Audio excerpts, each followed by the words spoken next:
Welcome back to Coffee and Conversation.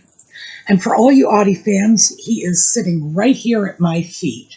So he's not off sleeping in the bedroom. So I expect we are going to get some Audie time. But I do want to share something that my good little boy has started doing. I've mentioned before that Audie, he likes to go into the bathroom and drink his water straight out of the bathroom sink. Now, okay, come on up if you want. Okay, yes, he did.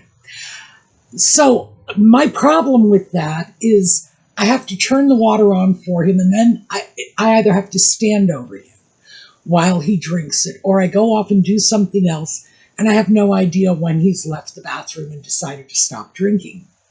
He has decided to tell me.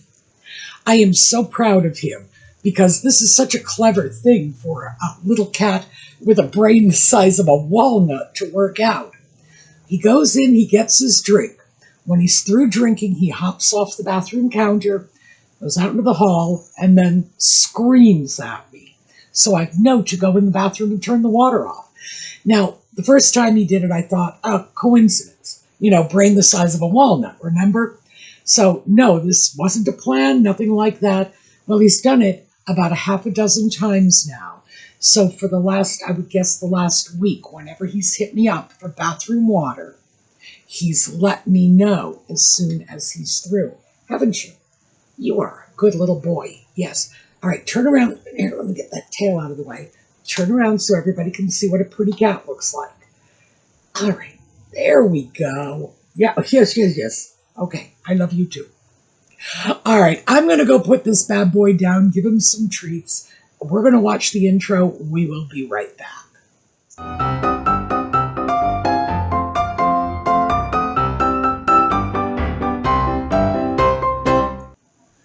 So Audie got his treats. He ate them. He was happy. It's a lovely warm day. Sun is shining. So for some reason, he's come back to sit at my feet. This could be one of those heavily photobombed videos. When he's in a good mood, he wants to share it with the world. And the truth is, I don't mind when he does that. Okay, we have been talking about grocery prices, which are getting insane. It's getting harder and harder for people to get from one month to the next. At least we're not doing it the way we used to, and we're probably never going to see those good old days again. But I thought that at this point in our cut our grocery bill adventure, it's probably time to move on to some practical strategies. So as usual, I have combed around for all of the valuable strategies out there. There are a lot of them, by the way. So I have a short list. It's like 7 that seem to be universally applicable and not likely to create more stress than they are worth. Let me give you an example of a shopping strategy that does, in fact, create more stress than it's worth, and that is bulk buying. Bulk buying is my enemy, and it is because I am just one person. But the stores lure me into buying more than I want or need. But here's the reality. I'll go into a store. I see a tray full of avocados. And I do like an avocado every now and then. So I look at it, and the avocados are like $1.50 or $1.79 a piece. But I can get 4 of them for $4. Now, that doesn't mean they're going to give me that $1 a piece price if I only buy 1. No, they want me to buy 4 of them. Well, here's the thing. If I buy 4 avocados, I can be pretty sure that at least 3 of them are going to go in the trash, because avocados age like, oh my gosh. Well, the usual expression is banana years, but if I have my choice between leaving a banana on the counter for 2 days and leaving an avocado on the counter for 2 days, I'll happily take that banana because it will not be utterly rotten and inedible in the space of 24 hours, whereas an avocado will. So $1.79 for one avocado, $4 for 4 avocados. Here's the way the math works. If I buy that one avocado for $1.79, I am getting an avocado for $1.79, right? Straight up. But if I buy 4 avocados and I get them for $4, yes, it's $1 a piece. But if I only eat one of them and 3 have gone into the trash, well, I've just paid twice as much for that avocado, more than twice as much, that I could have gotten for $1.79. And frankly, I do that far too often. So I know that bulk buying only works, 1, if you're actually going to eat the stuff you buy. 2, if you're going to eat the stuff you buy before it goes bad. 3, if you have the room to store all this stuff you are buying. It's like, yeah, sure, you want to sell me 20 pounds of rice for $10. Yes, 50 cents a pound, that's a very good price. But where am I going to store that 20 pounds of rice? A lot of us just don't have that storage available to us. I know for me, I'm not going to store rice under my bed. I'm really not. That just strikes me as excessive. And who knows, if grocery prices keep climbing the way they do, it might not seem so excessive in the near future. But right now it is. I cannot take advantage of that kind of bulk buying. I just can't. So rather than making sense for me, if I even try, it's going to cost me more money. Remember, $4 for avocados, 3 of them in the trash. Yeah, that's how it works for me. It's not even remotely cost effective. I'm better off buying that one lone avocado that I know I'm going to eat for $1.79. It's just that simple. So I am not going to advocate bulk buying. That only works in a limited number of circumstances and with a limited sort of product. It does not work for fresh produce because much of the value of fresh produce is having this sort of fresh produce, not having to clean it, chop it up, parboil it, stick it in bags, throw it in the freezer. Yeah, that might be worthwhile if that's what you're doing. And if you have a dedicated freezer. But if you just have an ordinary, freezer at the top of your refrigerator or the bottom, one of those freezers, your freezer space is better utilized if you can catch good deals on beef than simply chopping up frozen vegetables, because at the end of the day, your freezer will be full of about $20 worth of vegetables, whereas a good sale on beef, and your freezer can be loaded up with $100 worth of beef or more. But I suppose freezer usage is something we should save for another video. So let's start with the 7 tips that I think will work pretty much universally right across the board, but with individual tweaking. Remember, we're not all the same. So let's start with the first one, which is take inventory. Just knowing what you have in your refrigerator, in your freezer, in your cabinets, in your fruit bowl can save you from a lot of waste. Is it going to save you enough money to buy a new car? No, probably not. But it is going to keep you from buying things you already have or continuing to buy things.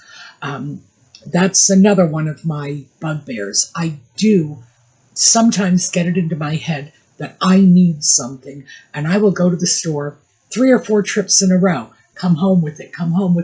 And at the end of the day, I'm looking at 14 cans of tuna. Why? Because there was a point where I thought I needed tuna. But I did not bother to write down what I had. I am doing that now. I am keeping an inventory of the food I have in my freezer and the produce I have that's out on my counter. And that's, frankly, the only thing I really need to record, because everything else, I go into my refrigerator every day, I go into my food cabinet every day, and I sort of have a mental picture of everything that's in there. Occasionally, there will be items, and I will simply throw them on to my buying list. Oh, by the way, I don't know if, see, the thing is, I don't know if the camera is going to pick up what I've got on my phone. Let me see if I can get this at an angle. Okay, how's that? That looks to me like you can see, you might not be able to read the list, but you can see that I do have a list here. This is what's in my freezer and my counter. I keep that with me. The other thing I do is, because I can use emojis, just not emojis, but little item pictures. I guess they are emojis, aren't they? You use them when you're texting somebody. I use them when I am logging what is in my cabinets, because I find it easier to work from the pictures than to work from that tiny text. Anyway, that's how I do it. And then when I go out, if I see something, all I have to do is pull up my phone, take a look, and see, for example, I'm running low on fish. I know this because I just took a look at, what was in the list. So I'm running low on fish. I know if I find some good deals on fish or shellfish, it's coming home with me because I'm low. I also know that if I find a really good deal on spinach, I'm going to have to pass it up because there are 6 packages of spinach in my freezer. Why? Because I got it into my head that I needed spinach and I just kept bringing it home. That is one of the biggest arguments in favor of knowing what you have, because I do this all the time. So let's go on to number 2. And this is one I don't usually do, and that's meal planning. So why am I not much of a fan of meal planning? Mostly because I am by myself, and I tend to eat whatever the mood strikes me for at that moment. The idea of I am going to plan everything I eat. I will just take the easy way out, plan one day's worth of food, and repeat it 7 times, and that'll be the week. I can do that. I am not one of those people who goes a little nuts if I don't have something different every day. I can actually eat the same thing probably for a month before I get sick of it, and then I'll go on to something else. Meal planning is a very good idea, and it's something, as I say, I don't do this. I'm not going to be able to say to you, oh, I make these meal plans. No, I don't. I often do have a vague idea. For example, I've got some barley in my cabinet. I've got some beef and some mixed veggies in my freezer. I know I have low sodium beef bouillon, which I keep. I go to great lengths to get low sodium beef bouillon. My local stores don't carry it. I end up ordering it online, getting it shipped in. Yeah, so I always have some of that on hand, mostly because I have to go to a lot of bother to get it. So I have all this stuff. And you know what that stuff is? That's beef with barley soup. And if I decide I don't necessarily want soup, because, it's getting to be summer, it's getting to be warm, soup is something I tend to equate with winter and fall and cooler weather, all I have to do is up the barley or reduce the bouillon, and I end up with kind of beef barley casserole, really. It's very tasty, very nourishing. That is one of the things I am going to plan on making one of these days. But I have all the ingredients, so I can make it any time I want. Usually, when I look at what it is I would like to eat, I don't ordinarily think in those terms. But again, I'm by myself. When you live alone, your idea of meal planning is whatever I want to eat. Could be very different, and I assume it is, for those of you with significant others or children in the home, or perhaps older parents you're caring for. Yeah, then meal planning is huge. So, this is what I meant when I said it doesn't work for everybody. None of these are silver bullets that are going to resolve all of your problems for you. Nevertheless, they're all good advice. Pick and choose the ones you like. If you have a family you are cooking for, absolutely, meal planning is important. So I would say yes, for many of us, this is valuable. It would be valuable for me if I actually did it, but I don't. So yes, if you have an idea of what you want to make, that should go into your grocery list. And we're coming up on that. But meal planning is part of your inventory, then your meal planning. And then we come to the next step, which is set a budget.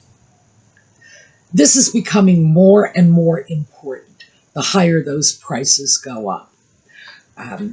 And we've talked about that. I did not set a budget. That's how I ended up spending, $700 some dollars. I think when I took out the allowance I made for cleaning products and cat food, it was like $688 in a month for one person, because I took out the cat food. So it's not even Audie's food in there. No budget. I simply buy what I want. And this is one I am really going to have to work on. I am working on this now because I do believe in the importance of this. The idea of going into the store with a blank check, the idea of going anywhere with a blank check these days is nuts. We all need to be aware of how much we are spending, that we shouldn't be throwing our money around, no matter how much of it we have. Because, I don't care if you're a billionaire. The easiest way to go from being a billionaire to living in a homeless shelter is to be careless with your money. And trust me, that is where you'll end up. A budget should be realistic. When you set your budget, I would suggest you do what I'm doing now. Look at your current level of spending. Be mindful of what you are buying. Spend a period of time. For me, it's going to be a month. Looking at what you are buying when you don't have a budget. And then taking that information and using it to formulate your budget. Because just pulling a number out of thin air is probably not going to work. Your budget has to be based on the realistic expectation of what you eat, how much your family eats, and if you have a clear idea of these things, you can set a realistic budget. Also, just another little tip, try to put a little bit of wiggle room in your budget. If you set a budget and say, I am going to spend, $75 a week for groceries, bump it up to $80.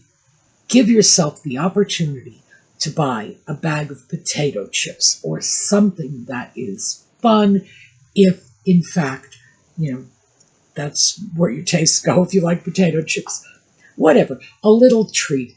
Throw a little bit of wiggle room into it, because if you start to feel like you are living on a bare bones budget, it's just, we can't stray by so much as a penny. What happens when the prices continue to rise, and we know they will, and suddenly, that budget is not buying you enough food? What happens when you have to make sacrifices, and what was comfortable in spring 2026, we move into fall 2026, that could be very tight. When you are unhappy with your budget and you feel like you are sacrificing, that's when you tear the budget up and throw it out the window instead of working with it to make sure it works for you.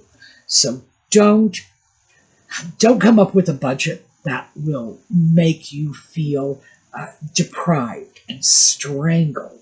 That's not what this is about. This is about not just surviving these tough times, but thriving in the midst of these tough times. So just keep that in mind.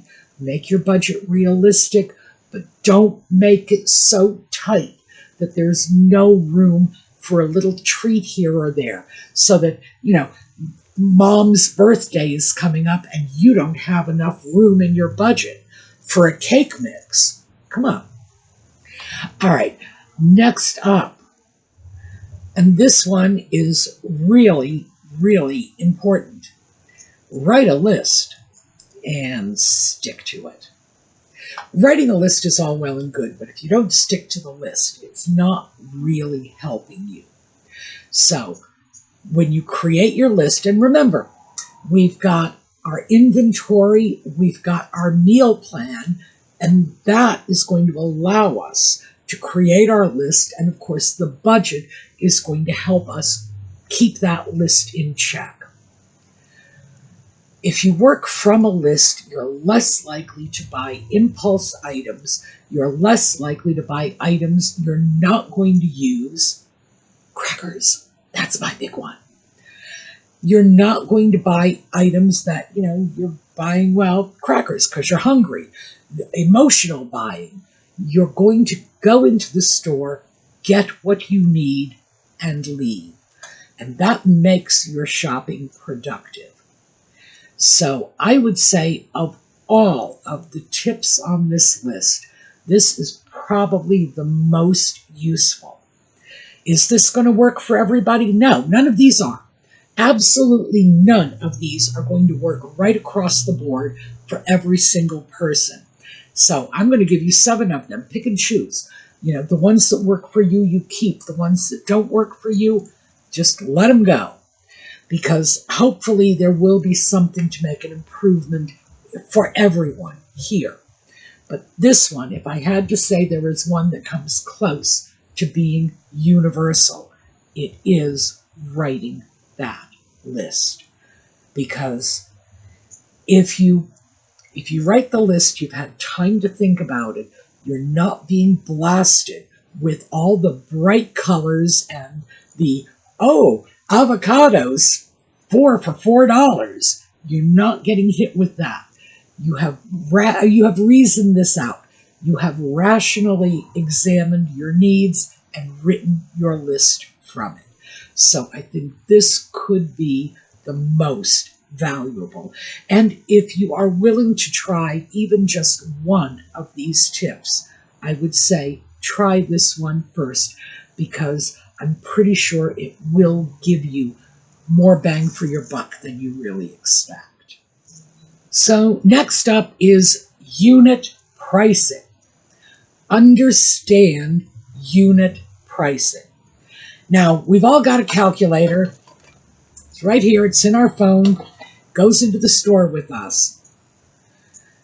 When you are buying items, and it can be any kind of food item, the way to comparison shop on the price is to check the unit price. And it will break it down for you. This is, 14 cents an ounce. Something else is, $2.39 a pint. And unfortunately, you do have to be clever about this. You have to be able to work it out so that you are comparing apples to apples, not apples to oranges.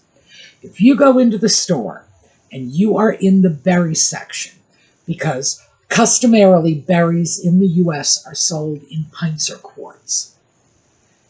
You're looking at the berries, and it's, $4 a pint.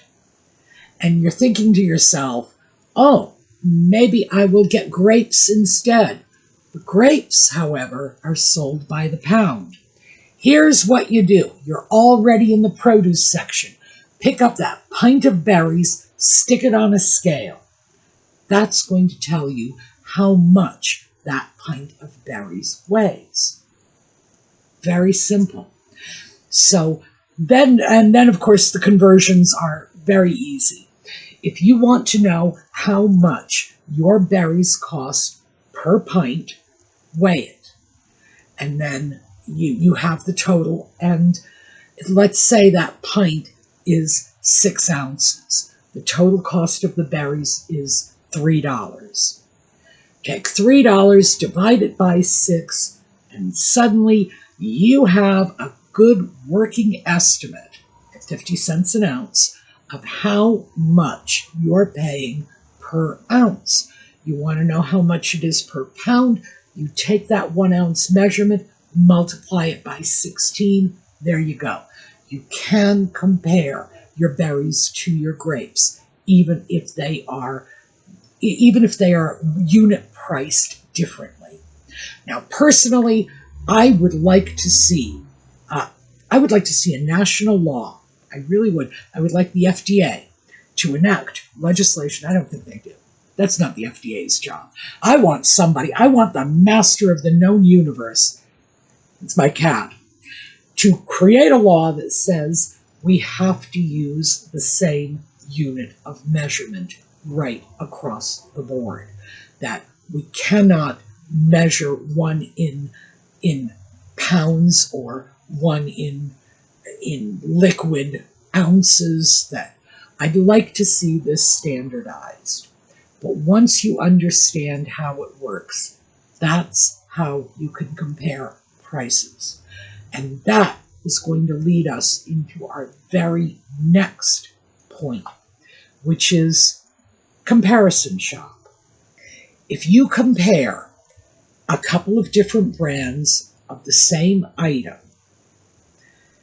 you can take a look at, say, the store brand product and the name brand product, and it may help you make decisions about which one you want. If this is something that is pretty generic going in, so if I go to the store and I see 100% olive oil, I don't care if it's got a fancy label on it. As long as every single can I see is 100% olive oil, I'm going to go by price. So will I buy the store brand of something like that? Yes, I will. Are there times when I won't? Possibly. Okay, a lot of us have been conditioned to go for extra virgin olive oil when we're buying olive oil. Yeah, you don't need to do that unless you're using it to make salad dressing or you're using it as like a butter substitute. A lot of people on different kinds of diets will substitute butter with olive oil. If you're pouring it on your baked potato, yeah, get the extra virgin. Otherwise, 100% olive oil is going to be good enough for most of your cooking needs. So don't get sucked into that either. There are a lot of things you can price shop. There are a few things maybe you shouldn't price shop. But I would say take a good hard look at what brands you are buying and why you are buying that particular brand. Have you literally tried every other brand on the market? And this is the one you like the best? Yeah, I doubt that. Most of us have not. Is this something you're buying because your mother bought it? Is this something you're buying because the store is offering a sale on it? In that case, it might be a good idea. Is this something you're buying because you had to buy laundry soap anyway, and you've got a coupon for this brand that's going to take it below every other price on the shelf, sure, makes sense. But it doesn't make sense right across the board. There are some things, I will give you mine very quickly. Frozen vegetables. Freezer full of spinach, right? And it's all name brand. It is all Green Giant or Bird's Eye, because I rarely buy the store brand of frozen vegetables. I will only do that if I'm using the vegetables to make soup. If I'm actually going to put them on a plate and say, here is dinner, no, it's going to be one of the major brands, because I have found over the years that store brand vegetables from the freezer section do not have the same quality. That's just me. That's how I do it. There are many other things that other people will pull back on. You know, we all have our own line we draw in the sand. It's like, no, I will not buy Wonder Bread. I must have, the fancy bread. Hey, I'm not going to argue with you.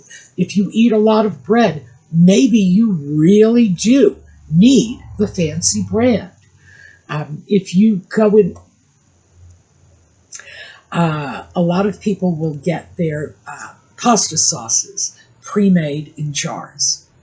And if you're going to do that, I can easily understand you will have some brands you like better than others. I am not an enemy of brand shopping. My mother, sitting on my shoulder saying, wait, don't do this. My mother would buy generic anything. If my mother were in the hospital, she would be looking for the generic dialysis machine. My mother was crazy about that. My father was exactly the opposite. My father was a brand name baby. He went into the store. It's like, oh, we got to get this because I saw a television commercial about it. He really, between the two of them, I don't know how they ever got a shopping done, ever. But because I saw both extremes, I would say, yes, can you make it work for you? Then do so. There are things I will brand shop, always. Colgate toothpaste. I like it the best. And yes, I have tried I actually have a tube of toothpaste from Nepal in my bathroom right now. I will, in fact, I will try every toothpaste brand out there because I want to make sure that my Colgate is still the very, very best, and I'm still convinced it is. So everyone has their own brands that they won't compromise on. And if you do, just be open to the areas in which you are willing to compromise. Because again, we all have areas in which the brand name is just not that important to us. I live a stone's throw. I could literally throw a stone from my yard into the backyard of Land O'Lakes Dairy. Is that the only butter brand I'm going to buy? Nope. No brand loyalty whatsoever. I want good quality butter and that's it. And I don't care if it's my neighbor's butter. So we all have these hills we will die on and areas in which we can compromise. Find the areas in which you can compromise and check out other brands. And finally, we come to coupons. Coupons are great. You can get coupons in newspapers, in the Sunday circular. Sometimes they will have advertising circulars that they just deliver to your house for free. The store I shop at most often, I go in and there is a circular in a little rack just as you walk in.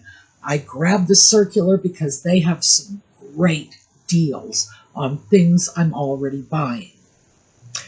There are two very important caution points on this. One, if you weren't going to buy it before you got the coupon, don't buy it just because someone gave you a coupon.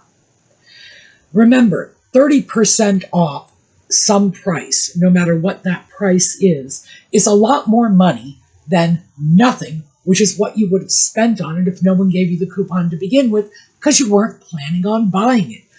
Do not let a manufacturer suck you into buying their product simply because they're not charging you full price for it. Now, if you are planning to buy it anyway, knock yourself out.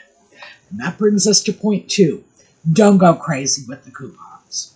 Back in the 1980s, I had a friend who worked for an advertising agency, and she would give me, oh my goodness, that woman gave me all kinds of stuff, including, she'd just reach into a box, pull out a handful of coupons and say, here you go. And in the 1980s, there was a point when she gave me a whole bunch of toothpaste coupons, and it was my brand. And these were like $1 off on a tube of toothpaste. And the thing is, my toothpaste cost like 79 cents a tube. So if I brought that $1 off coupon to the store, they would apply that extra 21 cents to whatever else was in my cart. I mean, I was actually buying toothpaste at a profit. Well, I bought so much toothpaste that, this is the 80s, 40 years ago, I still have a couple of tubes of toothpaste left from that massive toothpaste splurge. Don't do that. Just from my own experience, make sure you're being reasonable about your spending. So, unlimited coupons, no. They could have their own dangers. Another way coupons get me is cat food. I'll buy something at the store from a certain brand of cat food manufacturer. It's like, oh, Temptations Treats. And then I check out in the register, and this coupon comes sliding out of that register along with my sales receipt. It's like, oh, here's my receipt. Oh, and here's my coupon for a related product. It might not even be the same company that made the product I bought, but the machine now knows I'm buying cat food, and it wants to give me another option. Well, that doesn't always work out. I get Audie what he likes. Should I go out and get him new stuff simply because I got a coupon for it? No. I might get something new to try it for him, but am I going to take away the treats I know he loves and get him over to treats I know he doesn't like just for the sake of a coupon? Absolutely not. So remember, coupons are good if you're going to buy it anyway. And they might even be good if you're going to buy the same product but a different brand. It might be a low-cost way to try a new brand. But just don't do what I did. This is my absolute learn from my mistakes. Trust me, having 40-year-old toothpaste in my cabinet, by the way, it's still good. I can still use it. But that is an embarrassment to me. So do as I say, not as I do. So those are my 7 tips that I think are probably the most universally applicable in terms of getting our grocery budgets cut down. And remember, the biggest one right across the board is shop from a list. The people who design these products are paid millions of dollars to convince you to buy something you don't need. And buying your groceries from a list is the easiest way to avoid falling into their trap. Because remember, they know what they're doing. Advertising agencies this is not guesswork. This is not, whatever we may have thought it was in the 40s and 50s. It is very, very strategic today. They have psychologists, they do consumer market research analysis, they do consumer testing. They know how to get to us. Furthermore, if you have that little loyalty card that gives you gas points or gives you $5 off your shopping list every month or whatever, that loyalty card is tracking everything you buy. So in addition to all the rest of their high-tech, psychological, like seriously, we are like Manchurian candidate level psychology. In addition to all that, they have your buying patterns. So are they going to be able to convince you to buy something you might not want or need? Absolutely. And the best way to protect yourself from that is shop with a list. All right, we've probably gone well over time today, and my apologies for that. I'm in such a good mood because my cat is in a good mood today that I was just not being at all mindful of the time. So, apologies for going over. Thank you for being with us. For those of you who follow Just Chattin', that is this evening, 8 o'clock New York City time. For everyone else, I hope to see you next time. And in the meanwhile, have a terrific day.